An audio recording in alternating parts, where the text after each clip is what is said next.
Hey, Calvin. How's it going, man? Oh, good, man. Oh, good. Nice. Yeah. I think earlier this week, no, yesterday you gave me a call and you were talking about, Yeah. Doing some work. Yeah. yeah. I had few projects going on for a week, and some people were asking like when can we come to the garden. So I was trying to find a way to try to let them know that today we are doing the transplanting of the new salads and the herbs that we have. Oh, nice. Yes. Nice. So basically, it's the beginning of the new season. We're transiting from winter to spring. Yeah. Is this, I see the bees and the Yeah, insects and some yeah. flowers blooming. That's a very good reminder. Like especially like one of the first few flowers you see is like dandelion. Yeah. Once you see dandelion, you know you're gonna start to see bees around, and then like later like little things like ladybugs, Mm. the butterflies, and also the unpleasant, insects like the stinking bug. Start to see them around. Some worms. Yeah. So yeah, it's a good reminder of the spring season. One thing I noticed is you see the entrance to when you're moving from Aulamanya to Tavole, Yeah, that small bridge, I could see the water levels rising. yeah. That's also an indication, I guess. You can say that because that means now the water from the mountains are starting to melt. Ah, Then that's increasing the water in the rivers. But another thing is that in this region, because it's an industrial area, yeah. like agricultural area, you have some people, some farmers who direct the water. They close other places, they open other places. So Ah, sometimes the water will be high in this little river, and sometimes it will be lower. That's because somewhere else someone has put like a thing so that they can direct the water into their farm. oh, so depending on where you are, if you're up the Yeah, hill, yeah. and then you just take all the water and somebody else suffers, but they don't get the whole It's thing. not, yeah, it's not necessarily the suffering. So the water flows in for longer. It comes from, I don't know where exactly it comes from, but from the mountains. Hmm. And basically it's just sharing of the water, because today in this area they know today someone else occupies like controls the water to their farm, their plot, and then tomorrow someone else wants to close that gap and then opens the other. But otherwise, like today where you see the water level high, it's because someone else, and maybe like it's not closed anyway. Ah, okay. Yeah, But this has like a proper schedule where they do it. yeah, Wow, they kind of communicate. that's interesting. It's better like that, because imagine you wake up tomorrow, you want to do it, and then like your neighbor is took it, and then you wake up again tomorrow, you try to do it, and your neighbor woke up before you and then took it. So now you have problems. Yeah, that makes Yeah, sense. but otherwise I think it's a very good system of like irrigation. It's Yeah, not like ours is irrigation system. It's a drip drip. irrigation, Yeah, and then that is like controlling the water channels. true. So it's really good. But yeah, from the answering your question about the water levels, it's because the water starting to melt from the mountains, so that's increasing the water in the rivers Mm, around us. yeah, Yeah, that's pretty cool. that's pretty cool. Yeah, back to the work we did in the garden Yeah, today.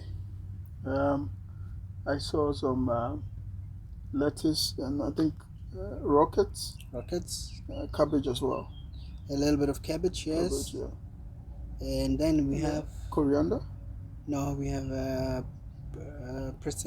parsley. parsley. Mm. Ah, okay, okay. We have parsley. Then we have a little bit of like green mustards. Yeah, Ah, yeah, yeah, yeah. Those look really nice. Are they they look ready nice. to go or did They're you get ready to some? go. You can eat them fresh, like little. Some people eat them really like small shoots, Like microgreens? like microgreens, and some people eat them like around the size, like a little bit, like I don't know, 10 centimeters or more Okay, like or less as well. half of what's Half on the half of garden what's now. in there. Okay. The ones that you see have already been harvested and then they regenerated. Really? They look Yes. like this is just fresh. No. They have been cut before and then took to the restaurant, and then like we're gonna do that. Try to do that every week. Wow, that's wonderful. Yeah. I noticed also that when we were transplanting the seedlings, Yeah. there were calculated spaces where there are drip holes, Yeah. and also we added some compost. Yeah. Why do you do these specific things, and what was the goal? We space them because we try to imagine how are they like when they have grown fully. Fully, okay. So they're gonna occupy how much space, Yeah. and the irrigation system is designed in a way that every drop, every hole is measured from one distance to another. So what we were using was 20 centimeters. Okay. This 20 centimeters is an indication of that you have to put plants that cannot grow bigger than that, Ah, bigger than, I don't know, like 40 centimeters. okay. And the other thing is, so that they differ, the holes differ. So we have 20 there, we have 35, Yeah. sorry, we have 20, we have 30, and we have 40. Sometimes we have 60, but then I didn't put it this time. What we were using is 20. That means that our rocket is going to be a bush like, Mm. and I put it in 20 centimeters because I want it to be like sharp, like bush, Okay. so that it doesn't allow weeds to grow between them, Okay. So in itself, it's also another way of controlling the weeds that controlling the grows around. weeds. Yes, that's why we use the irrigation system as well, drip irrigation system, because then the water will be Direct. direct to the plant, Ah, not necessarily all over next to the plant. okay. Okay. So for us, that works in both ways. Okay. Uh, Yeah, you and wanted to then add some more. and then like the compost, with the compost, it's we put compost first because we try to give the plant a good head start, but then also like even in the future the same compost we put will still be working to supply the plant. Hmm. So basically it's a bit of humus and a bit of compost that we have in our compost heap. I kind of mix it together, but you don't have to, really, you don't have to, you Yeah. can, one of the other could still do the work. And basically is to try to give back to the soil, and then also to help the plants grow Yeah. healthy. For us, that's very useful. We have to think about the soil in whatever we do. That's great. That's great. One thing I also noticed is there was a lot of water content in the seedlings before Yes. transplanting. Is Yeah. there any specific reason No, for doing that? there's no reason for that. Basically, when I bought them, I bought them and then they stayed with me for 3 days. So I didn't want them to dry. So I just put like a lot of water for them, knowing that soon I'm gonna take them into the soil. And this is also just to make sure that they don't suffer when they start a new life in that area. It's like Yeah. you've been kind to the plants. You're being kind to the plants. It's more like if you're kind to the plant, it's gonna be kind to you. Yeah. That makes sense. That Yeah. makes sense, man. Yeah. I mean, I think you're doing a good job. But then, oftentimes I also see a lot of students participating in the garden.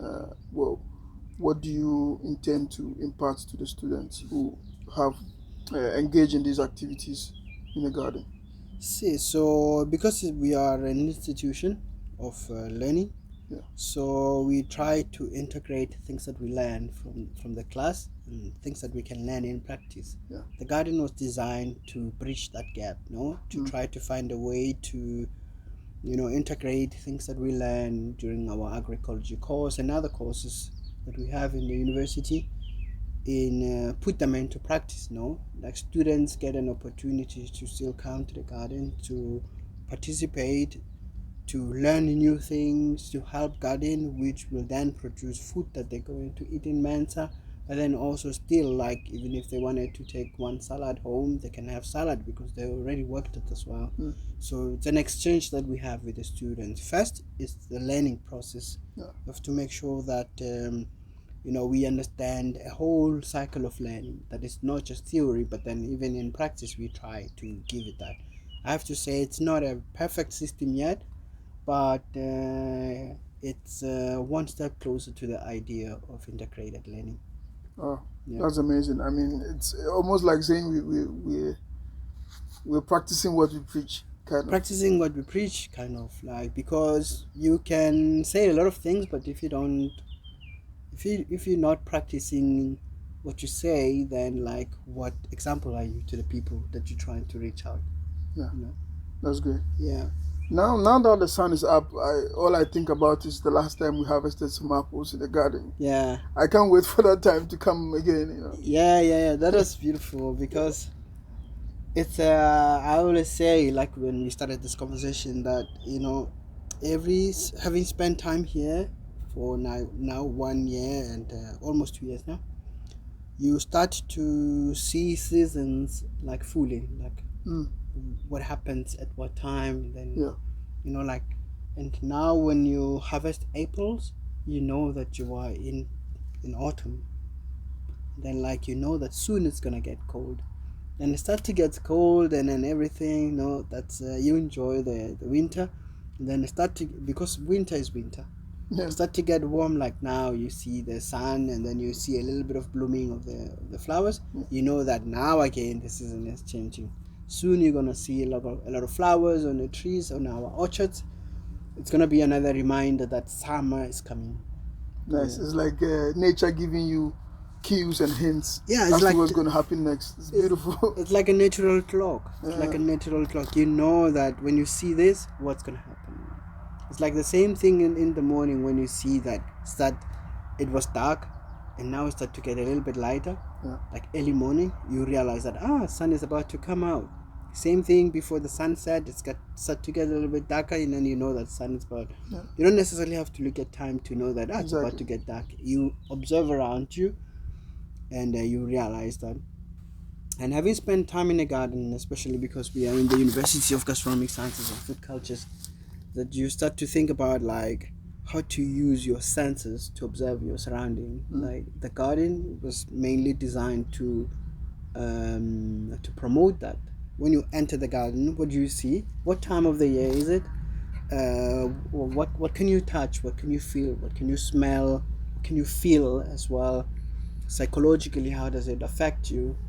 And for me, it's like a perfect system of um, um, consciously participating in your life in a way, yeah, like realizing that, oh, I'm living, and what's going on around me.